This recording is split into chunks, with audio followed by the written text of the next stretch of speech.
केजरीवाल भ्रष्ट नहीं है। मैंने केवल अपनी जिंदगी में ईमानदारी कमाई है।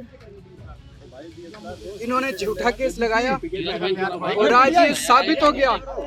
कोर्ट ने कहा है कि केजरीवाल कट्टर ईमानदार है, मनीष सिसोदिया कट्टर ईमानदार है, आम आदमी पार्टी कट्टर ईमानदार है। अरविंद केजरीवाल फुट फुट कर तब रोने लगे जब कोर्ट ने उन्हें दिल्ली शराब घोटाले केस में सारे आरोपों से बरी कर दिया। केजरीवाल ने कहा कि मोदी और अमित शाह ने मिलकर आजाद भारत का ये सबसे बड़ा राजनीतिक षड्यंत्र रचा। आम आदमी पार्टी को खत्म करने के लिए आम आदमी पार्टी के सबसे बड़े 5 नेताओं को जेल में डाल दिया गया। आज तक आजाद भारत के इतिहास में ऐसा कभी नहीं हुआ। सिटिंग चीफ मिनिस्टर को घर से घसीटकर जेल में डाला गया और 6 महीने तक जेल में रखा गया। हमारे उप मुख्यमंत्री मनीष सिसोदिया को 2 साल तक जेल में रखा गया। हमारे ऊपर कीचड़ फेंका गया। 24 घंटे टीवी चैनलों पर डिबेट चलती थी, खबरें दिखाई जाती थी। सुनिए अरविंद केजरीवाल ने क्या कहा। पिछले कुछ सालों से भारतीय जनता पार्टी जिस तरह से शराब घोटाला कर रही थी और हमारे ऊपर आरोप लगा रही थी, आज कोर्ट ने सारे आरोप खारिज कर दिए और जितने भी एक्यूज्ड थे सबको डिस्चार्ज कर दिया। हम हमेशा कहते थे सत्य की जीत होती है। हमें भारतीय न्याय प्रणाली पे भरोसा है। मैं जज साहब का बहुत बहुत शुक्रिया अदा करता हूँ जिन्होंने हमारे साथ न्याय किया। सत्य की जीत हुई। मैं हमेशा कहता था कि भगवान हमारे साथ है। मोदी जी ने और अमित शाह जी ने मिलके आजाद भारत का सबसे बड़ा राजनीतिक षड्यंत्र रचा। आम आदमी पार्टी को खत्म करने के लिए आम आदमी पार्टी के सबसे बड़े 5 नेताओं को जेल में डाल दिया गया। यहाँ तक कि सिटिंग चीफ मिनिस्टर, जो आज तक भारत के इतिहास में कभी नहीं हुआ, सिटिंग चीफ मिनिस्टर को उसके घर से घसीटकर जेल में डाला गया और 6 महीने तक जेल में रखा गया। हमारे उप मुख्यमंत्री मनीष सिसोदिया जी, उनको लगभग 2 साल तक जेल में रखा गया। पूरा का पूरा फर्जी केस था। हमारे ऊपर कीचड़ फेंका गया। 24 घंटे टीवी चैनलों के ऊपर डिबेट चलते थे, खबरें दिखाई जाती थी, केजरीवाल भ्रष्ट है, केजरीवाल भ्रष्ट है। केजरीवाल हो रहा है यार, तुम कहां लाओ मत भाई। हो गए सर, लाओ मत भाई। संभालिए सर, अपने आप संभालिए सर, हिम्मत सर, लाओ मत भाई। केजरीवाल भ्रष्ट नहीं है। मैंने केवल अपनी जिंदगी में ईमानदारी कमाई है। इन्होंने झूठा केस लगाया और आज ये साबित हो गया।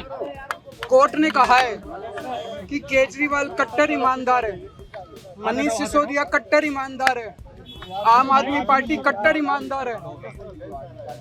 मैं प्रधानमंत्री जी से कहना चाहता हूँ, सत्ता के लिए इस तरह से खिलवाड़ मत कीजिए। देश के साथ इस तरह से संविधान के साथ खिलवाड़ मत कीजिए। आपको सत्ता चाहिए, अच्छे काम कीजिए। आज देश के सामने इतनी बड़ी बड़ी समस्याएं हैं, महंगाई है, बेरोजगारी है, पूरे देश में सड़कें टूटी पड़ी है, चारों तरफ पोल्यूशन ही पोल्यूशन हो रहा है, चारों तरफ देश में इतनी समस्याएं हैं। उन समस्याओं का समाधान करके सत्ता में आइए ना। केजरीवाल पे, आम आदमी पार्टी पे झूठे केस क्यों करते हैं? अच्छा काम करके सत्ता में आइए।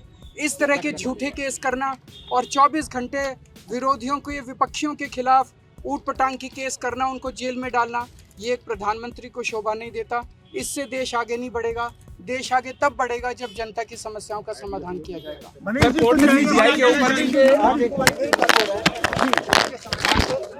सर मैडम बता दें, दिल्ली शराब घोटाले में सीबीआई ने कुल 23 लोगों के खिलाफ चार्जशीट दाखिल की थी। कोर्ट ने सभी के खिलाफ आरोप तय करने से इनकार करते हुए सभी को बरी कर दिया था। कोर्ट ने कहा था कि दिल्ली आबकारी नीति के निर्माण में कोई व्यापक साजिश या आपराधिक मंशा नहीं दिखती है। कोर्ट ने कहा कि सीबीआई ने साजिश की एक कहानी गढ़ने की कोशिश की, लेकिन उसका सिद्धांत ठोस साक्ष्यों के बजाय मात्र अनुमान पर आधारित था। इसलिए ये न्यायिक जांच पर खरा नहीं उतरता। कोर्ट ने कहा कि केजरीवाल का नाम बिना किसी ठोस सबूत के जोड़ा गया। जब मामला किसी संवैधानिक पद पर बैठे व्यक्ति से जुड़ा हो, तब बिना पुख्ता सबूतों के आरोप लगाना कानून के सिद्धांतों के खिलाफ है। हजारों पन्नों की चार्जशीट में कई खामियां हैं और उसमें लगाए गए आरोप किसी गवाह या बयान से साबित नहीं होते। चार्जशीट में विरोधाभास है जो कथित साजिश की पूरी थ्योरी को कमजोर करता है। मनीष सिसोदिया पर आरोप था कि वे शराब नीति बनाने और लागू करने के जिम्मेदार थे, लेकिन अदालत ने कहा कि उनके शामिल होने का कोई सबूत नहीं मिला और न ही उनके खिलाफ कोई बरामदगी हुई। वहीं मुख्य आरोपी कुलदीप सिंह को बरी करते हुए कोर्ट ने कहा कि हैरानी की बात है कि उन्हें पहला आरोपी क्यों बनाया गया, जबकि उनके खिलाफ कोई ठोस सामग्री नहीं थी। इतना ही नहीं, अदालत ने सीबीआई के जांच अधिकारी के खिलाफ विभागीय जांच के आदेश भी दिए हैं। बता दें, अगस्त 2022 में सीबीआई की चार्जशीट के आधार पर ईडी ने भी इस मामले में केस दर्ज किया था। ईडी के मामले में अभी सुनवाई जारी है। ऐसे में कयास लगाए जा रहे हैं कि सीबीआई मामले में बरी होने के बाद अब केजरीवाल समेत अन्य लोग भी ईडी मामले में भी बरी हो जाएंगे। इस पूरे मामले में शुरू से केजरीवाल की वकालत करते रहे उनके वकील हरिहरन ने कहा कि 4 महीने तक सभी वकीलों की लंबी बहस के बाद हमारा पक्ष सही साबित हुआ है। अरविंद और मनीष दोनों को आरोप मुक्त कर दिया गया है। बाकी आदेश अभी पारित किए जाने बाकी हैं और वो जल्द ही किए जाएंगे। सुनिए उन्होंने क्या कहा। After a lengthy argument of all the counsels for 4 months, our stance has been vindicated. They have all been, Arvind and Manish have been discharged. The other orders are yet passed. 1 and 2, in fact, accused number 1 and 2 also have been discharged. And in the initial stage itself, the court has said that as far as 1 is concerned, there was no material whatsoever of any sort. So therefore, a departmental inquiry has been ordered against the investigating officer in relation to bringing him as an accused of inadmissible evidence and no lack of material. There was no application of mind. इसका असर तो direct पड़ेगा क्योंकि scheduled offence है। जब scheduled offence ही नहीं बनता money laundering इस पर। विजय मदन लाल चौधरी की जजमेंट जो सुप्रीम कोर्ट ने पास करी है बहुत क्लियर है कि अगर डिस्चार्ज होता है मेरिट्स में तो शेड्यूल्ड ऑफेंस जब नहीं लास्ट करती है तो पीएमएलए की ऑफेंसेस नहीं लास्ट कर सकती। सारी बातें सुनने के बाद, दलीलें सुनने के बाद, चार्जशीट को एग्जामिन करने के बाद, हजारों डॉक्यूमेंट्स देखने के बाद कोर्ट इस नतीजे पर पहुंची कि मुकदमा जो है बनता नहीं है। किस को बरी कर दिया? अरविंद जी का भी और इसका भी, मनीष सिसोदिया जी का भी, दोनों के खिलाफ जो है डिस्चार्ज दे दिया गया है। बाकियों के ऑर्डर चल रहे हैं। एक्यूज नंबर 1 and 2 को भी डिस्चार्ज कर दिया है। तो सारी चीजें मद्देनजर रखते हुए डिस्चार्ज का केस बनता है और डिस्चार्ज किया गया है। इन्वेस्टिगेशन भी नहीं हुआ है ये मानना है, दिमाग लगाया गया है और काफी जो है मेहनत के साथ जो है ये ऑर्डर पास किया गया है। इस बात से एक बात तो साफ है कि जो आरोप लगाए गए, दिल्ली सरकार, आप सोचिए कि इससे पहले दिल्ली में जब चुनाव था उससे 2 साल पहले से 3 साल पहले से अरविंद केजरीवाल के खिलाफ ऐसा माहौल बनाया गया। बीजेपी का हर एक नेता आके उनको शराब घोटाले का आरोपी बताता था। शराब घोटाले का किंग पिंग, मीडिया में अरविंद केजरीवाल को शराब घोटाले का किंग पिंग तक कहा गया। क्या वो मीडिया घराने, क्या वो लोग वो माफ़ी मांगेंगे?